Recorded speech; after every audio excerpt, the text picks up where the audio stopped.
안녕하세요. 노후산책입니다. 여러분은 혹시 이런 경험이 있으신가요? 아무 생각 없이 꺼낸 한마디가 다른 사람의 입을 타고 과장되거나 왜곡되어 나도 모르게 소문처럼 퍼진 적이요. 처음에는 공감받고 싶어서 했던 이야기인데 나중에는 후회와 곤란으로 돌아온 순간 말이에요. 나이가 들수록 사람들과 나누는 대화가 더욱 중요해집니다. 하지만 그만큼 내가 얼마나 어떤 이야기를 공유해야 할지 고민될 때가 많습니다. 특히 사적인 이야기를 꺼내는 순간 그것이 예상치 못한 방향으로 흘러가게 될지 모른다는 불안함이 생기기도 하죠. 사소한 대화처럼 보이지만 나의 이야기는 나의 삶을 지키는 중요한 열쇠가 될 수도 있습니다. 오늘은 그 열쇠를 어떻게 사용해야 할지 함께 생각해 보려고 합니다. 서울에 사는 정순자 씨는 몇 년 전 친구들과 점심을 먹으며 마음 깊이 묻어둔 이야기를 꺼냈습니다. 우리 큰아들이 이번에 사업이 잘 안 돼서 집도 옮기게 될 것 같아. 며느리도 속상해하고 아이들도 힘들어하는 걸 보니 마음이 너무 안 좋네. 순자 씨는 속상한 마음을 누군가와 나누고 싶었습니다. 오랜 친구라 믿었던 사람들에게 그냥 들어주기만 해주면 좋겠다는 생각으로 말했죠. 하지만 며칠 후 동네 시장에서 만난 다른 친구가 다가와 이렇게 말했습니다. 순자 씨, 큰아드님이 집까지 잃었다고 들었어요. 정말 많이 힘드시겠어요. 그 순간 순자 씨는 어찌할 바를 몰랐습니다. 잠시 말을 잃고 머리가 하얘졌죠. 그녀가 속상한 마음에 나눴던 이야기가 과장되어 소문처럼 퍼져 있었던 겁니다. 이게 무슨 소리야? 나는 그렇게 말한 적이 없는데 그녀는 억울한 마음과 창피함이 뒤섞여 어찌할 바를 몰랐습니다. 며칠 뒤 다른 친구들도 비슷한 이야기를 건네며 그녀에게 조언 아닌 조언을 했습니다. 사업이 잘 안 되면 가족끼리 더 똘똘 뭉쳐야지. 너무 자녀들에게 의지하지 말고 본인도 마음을 단단히 먹어야 해. 그 말들이 순자 씨의 마음을 더 깊이 찔렀습니다. 도움을 바라며 꺼냈던 말이 오히려 그녀를 더 외롭게 만들었습니다. 순자 씨는 결국 자신에게 물었습니다. 내가 왜 이런 이야기를 꺼냈을까? 믿었던 사람들에게도 모든 걸 말하는 건 아니었는데 이 일로 그녀는 자녀 문제를 다른 사람과 공유하는 것이 얼마나 위험할 수 있는지 깨닫게 되었습니다. 단순히 공감받고 싶었던 그녀의 이야기는 누군가에게 흥미로운 화제가 되어버렸습니다. 그녀가 더 이상 아무 말도 할 수 없었던 이유는 그 이야기가 그녀와 가족들에게 상처로 남았기 때문입니다. 이 사례는 우리에게 중요한 교훈을 줍니다. 내가 말한 이야기가 다른 사람의 입을 통해 어떻게 변할지 모른다는 것, 그리고 내가 느낀 감정과는 다른 방식으로 전달될 수 있다는 사실입니다. 때로는 속상한 마음을 말로 표현하기보다 나 자신을 위해 묵묵히 품는 것이 더 나을지도 모릅니다. 여러분은 혹시 이런 경험이 있으신가요? 어떤 이야기를 하고 어떤 이야기를 하지 않을지 한 번쯤 깊이 생각해보는 시간이 필요할 것 같습니다. 김영수 씨는 올해 72세입니다. 평소 건강을 잘 챙기는 편이었지만 최근 들어 몸 상태가 좋지 않아 병원을 방문하기 시작했습니다.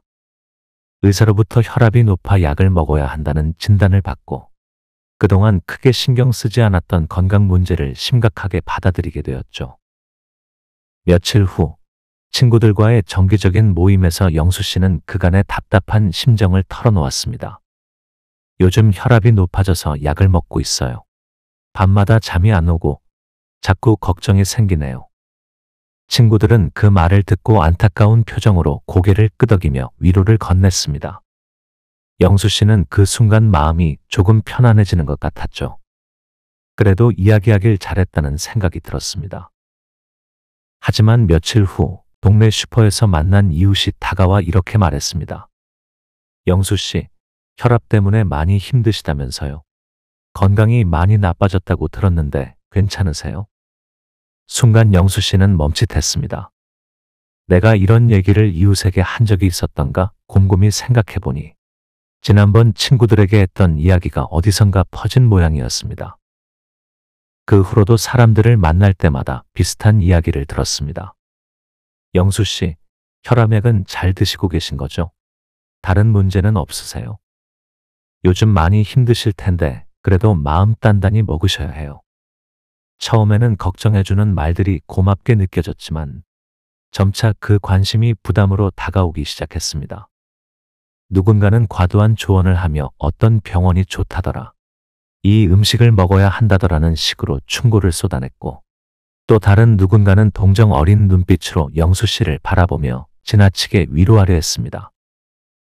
영수 씨는 시간이 지날수록 자신이 동네의 환자처럼 여겨지는 기분을 느꼈습니다.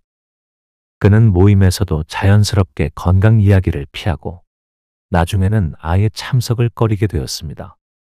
괜히 말했다는 후회가 밀려왔죠. 그냥 속으로만 끙끙 앓았으면 더 나았을까? 영수 씨는 자신에게 물었습니다. 속상한 마음을 나누고 싶었던 단순한 이야기가 오히려 자신을 더 외롭고 불편하게 만들 줄은 몰랐습니다. 이 일은 영수 씨에게 중요한 교훈을 주었습니다. 단순히 가벼운 마음으로 꺼낸 사적인 이야기가 다른 사람들에게는 흥미거리로 소비될 수도 있다는 사실이죠.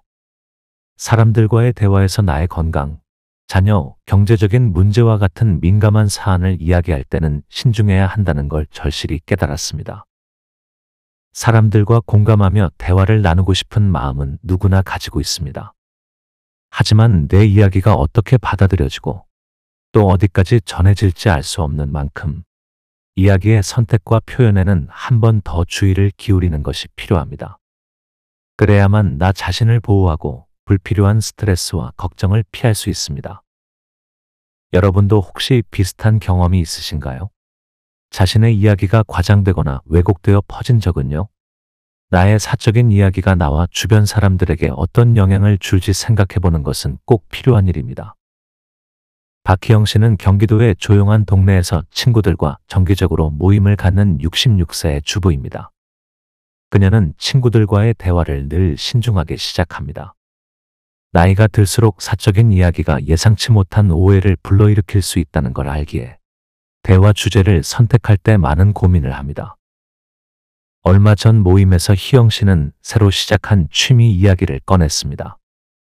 요즘 다육이를 키우기 시작했는데 정말 신기한 게 매일 조금씩 변하더라고요. 물을 언제 줘야 하는지도 찾아보고 햇빛 받는 시간도 조절해주고 있거든요. 그런데 그렇게 신경 써서 돌보니까 작은 잎이 새로 나왔어요. 그 조그만 잎이 어찌나 예쁜지 그거 하나 보고 마음이 편안해지더라고요. 그녀의 말투는 따뜻했고 다육이를 키우며 느꼈던 설렘과 만족감이 자연스럽게 전달되었습니다. 친구들은 그녀의 이야기에 귀를 기울이며 공감을 표현했습니다. 나도 그런 거 해보고 싶었는데 키우기 어렵지 않아요? 희영 씨처럼 작은 변화의 행복을 느낄 줄 아는 마음이 참 부러워요. 나는 늘 뭐가 부족하다고만 생각했거든. 이야기가 이어지며 다른 친구들도 자신만의 취미와 소소한 즐거움을 이야기하기 시작했습니다. 나는 얼마 전에 캘리그래피를 배우기 시작했어요. 글씨 쓰는데 이렇게 집중하다 보면 머리가 맑아지더라고요. 나는 그냥 시장에서 꽃을 사다가 꽃병에 꽂아놓는 게 행복이에요. 그 향기가 집안을 꽉 채우는 게 참 좋아요. 대화는 자연스럽게 흘러가며 모임의 분위기는 점점 밝아졌습니다. 평소보다 웃음소리도 많아졌고 대화의 주제가 서로에게 긍정적인 에너지를 주는 방향으로 흘렀습니다. 희영 씨는 그날 모임을 마치며 작은 행복감을 느꼈습니다. 내가 사소하게 느낀 이야기가 이렇게 대화를 풍성하게 만들다니 정말 뿌듯하네. 희영 씨는 자신이 사적인 이야기 대신 긍정적인 주제를 선택한 것이 모임을 더 따뜻하고 활기차게 만드는 데 큰 역할을 했다는 것을 깨달았습니다. 이런 대화 방식은 그녀에게도 친구들에게도 서로를 더 가깝게 느끼게 해주는 계기가 되었죠. 희영 씨는 이렇게 말합니다. 꼭 내 이야기를 꺼내야만 대화를 이어갈 수 있는 건 아니더라고요. 가볍고 긍정적인 주제를 선택하는 것만으로도 충분히 공감하고 즐거운 시간을 나눌 수 있어요. 그녀의 대화 방식은 우리가 대화를 나눌 때 어떤 태도를 가져야 할지 생각하게 만듭니다. 사적인 이야기를 나누지 않더라도 서로의 관심사와 경험을 공유하며 건강한 관계를 유지하는 것이 가능하다는 것을 보여주는 좋은 사례입니다. 희영 씨의 사례는 단순히 대화의 주제를 바꾸는 것만으로도 사람들 사이의 분위기와 관계가 얼마나 긍정적으로 변화할 수 있는지를 잘 보여줍니다. 여러분도 사소한 즐거움과 취미를 대화의 중심으로 만들어 보는 건 어떨까요?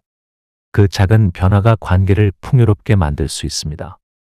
사생활을 조심스럽게 다루는 것은 단순히 비밀을 지키는 차원을 넘어 삶의 질과 인간관계에 큰 영향을 미칩니다. 자신을 보호하고 주변 사람들과의 관계를 건강하게 유지하기 위해 사생활 관리가 왜 중요한지 구체적으로 살펴볼까요? 첫 번째, 불필요한 스트레스와 걱정을 줄인다. 사생활을 지나치게 노출하면 예상치 못한 결과로 인해 스트레스를 받을 가능성이 커집니다. 내가 가볍게 털어놓은 이야기가 의도치 않게 과장되거나 왜곡되어 소문처럼 퍼질 때 이를 바로잡는 데 상당한 에너지가 소모됩니다. 예를 들어 건강 문제를 주변에 공유했을 때 지나치게 걱정하는 사람들로 인해 부담을 느낄 수 있습니다. 괜찮아. 요즘 많이 힘들다고 들었어. 어디가 안 좋다던데 큰 병원에 가봐야 하지 않을까? 이런 관심이 처음에는 고마울 수 있지만 시간이 지나면서 과도한 관심과 오해가 나를 더 지치게 만듭니다. 사생활을 지키면 이러한 부담에서 벗어날 수 있습니다. 내 이야기가 퍼지지 않는다는 안도감은 심리적인 안정과 내면의 평화를 가져다 줍니다. 불필요한 감정 소모가 줄어들고 그 에너지를 내가 좋아하는 일이나 건강한 대화에 사용할 수 있죠. 두 번째, 관계 속에서 신뢰와 존중을 쌓는다. 사생활을 잘 지키는 사람은 주변 사람들에게 신뢰를 줍니다. 내 이야기를 함부로 하지 않으면서도 다른 사람의 사적인 이야기도 존중하는 태도는 나를 더 신뢰할 수 있는 사람으로 보이게 만듭니다. 예를 들어 친구나 지인이 중요한 이야기를 나와 공유했을 때 그 내용을 다른 사람에게 퍼뜨리지 않는다면 그 사람은 나를 더 믿고 의지할 것입니다. 반대로 내 이야기를 아무렇지 않게 흘리는 사람은 오히려 신뢰를 잃을 가능성이 큽니다. 또한 사생활을 지키는 태도는 불필요한 갈등을 예방합니다. 사적인 이야기는 종종 민감한 주제를 포함하기 때문에 잘못 전달되면 관계의 균열을 일으킬 수 있습니다. 자신의 이야기를 적절히 조절하며 대화를 이어가면 관계는 더 건강하고 오래 지속될 수 있습니다. 세 번째, 자기만의 평화로운 공간을 만든다. 나이가 들수록 자신의 내면을 돌아보는 시간이 중요해집니다.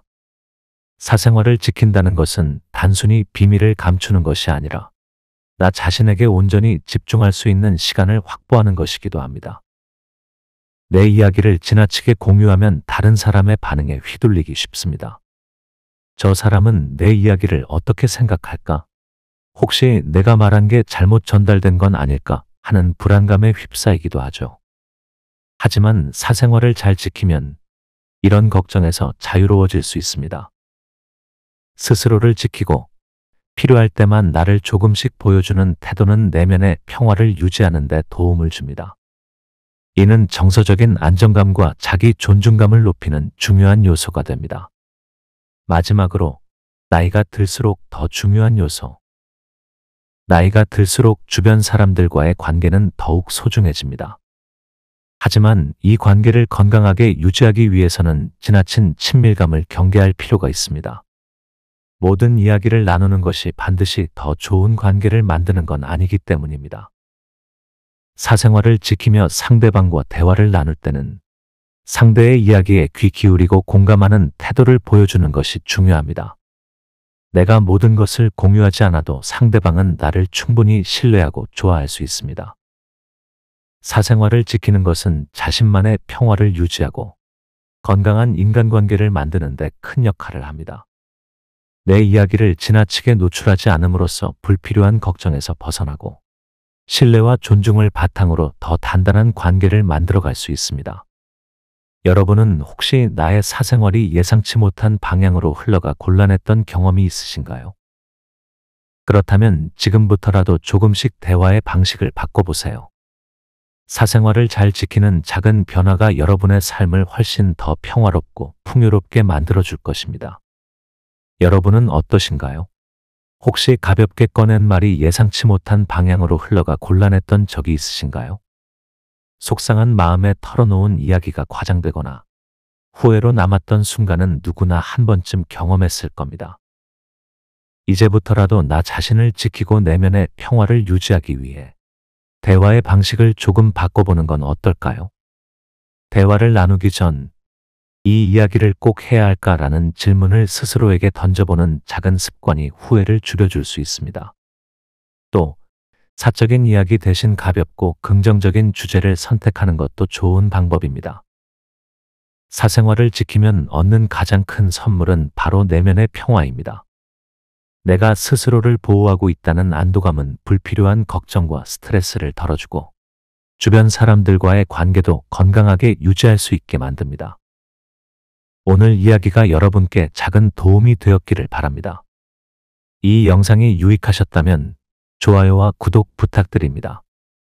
다음 시간에도 더 나은 삶을 위한 이야기로 찾아뵙겠습니다. 감사합니다. 지금까지 노후산책이었습니다.